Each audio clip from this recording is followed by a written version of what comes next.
खुलुमबाय Bodoland एंखं television studio आं हायना सिगयारि दिनै फुंबिलिनि गाहाय रादाबफोराव दङ। जोंसार आरो जनकनि थार बिजिरनाय होनो थाखाय गुवाहाटी हाइकर्टनि नटिस। मुम्बाइआव सासे आइजो दना पुलिसखौ दै गांहोदों। श्रीरामपुराव गंसे ट्राकनिफ्राय पुलिसआ गोबां बिबांनि गांजा हमदों। पाकिस्तानाव पाबजि गेलेग्रा सासे गथ'आ गावनि नखरनि बयखौबो गावथारदों। बड'लेण्ड मुलुगसोलोंसालिनि बानजायनायाव खुंगा 8थि हायुङारि वेबिनार। दानिया फैदो आबुं रादाबाव।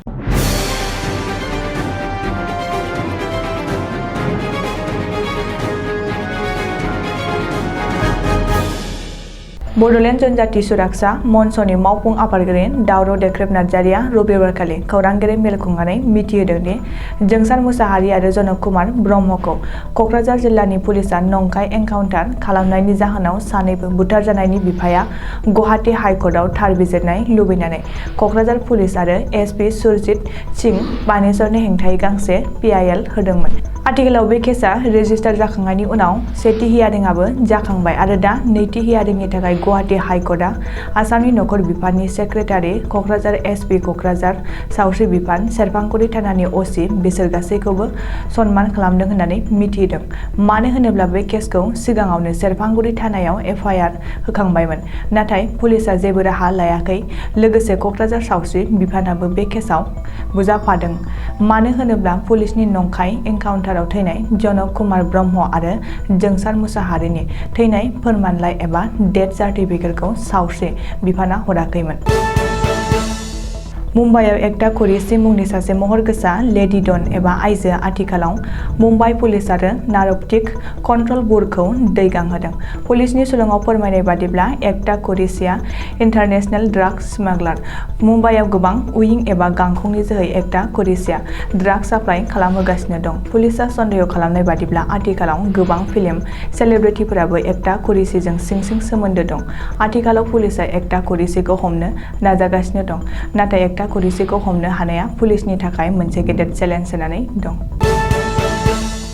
क'क्राझार जिल्लानि गसाइगाव महकुमा श्रीरामपुराव सिमलटापु पुलिस थानानि OC आरो TRFनि मोनसे हानजाया 36 नं राजा लामायाव गंसे ट्राकखौ सिग्रोमनानै 37 पेकेटआव गासै 110 किल'ग्राम गांजा जब्द खालामनो हादों।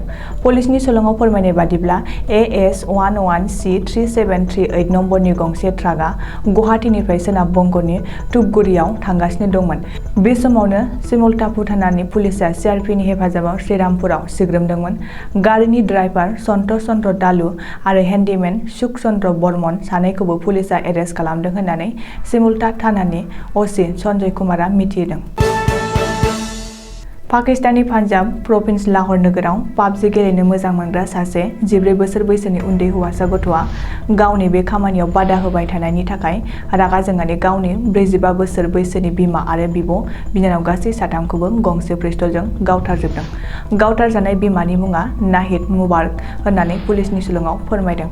मख'नो गोनांदि नाहिद मुबारकआ गावनि फिसायजों तालाक होजानानै गावनि साथाम फिसाखौ गावजोंनो लाफादोंमोन आरो गावनि जिउ रैखाथिनि थाखाय गंसे पिस्तलबो लाखिदोंमोन नाथाय बै गावनि पिस्तलानो नाहिद मुबारक आरो बिनि नखरनि थाखाय खाल जानानै फैदों आरो गावनिनो फिसाज्लानि आखायावनो जिउ गोमानांगौ जाबाय। बर' राव आरो थुनलाइ जौगानायाव लाइसिनि बिफाव। बे आयदाखौ लानानै बड'लेण्ड मुलुगसोलोंसालिनि बर' बिफाना सनिबारखालि फुंनि 11:30 रिंगायाव खुंगा 8थि हायुङारि वेबिनार खुंफुंदों। बे हाबाफारिखौ बेखेवदोंमोन बड'लेण्ड मुलुगसोलोंसालिनि बर' बिफाननि डक्टर बिजिरगिरि बसुमतारिया आरो मासिखौ दैदेनदोंमोन प्रफेसार इन्दिरा बर'आ।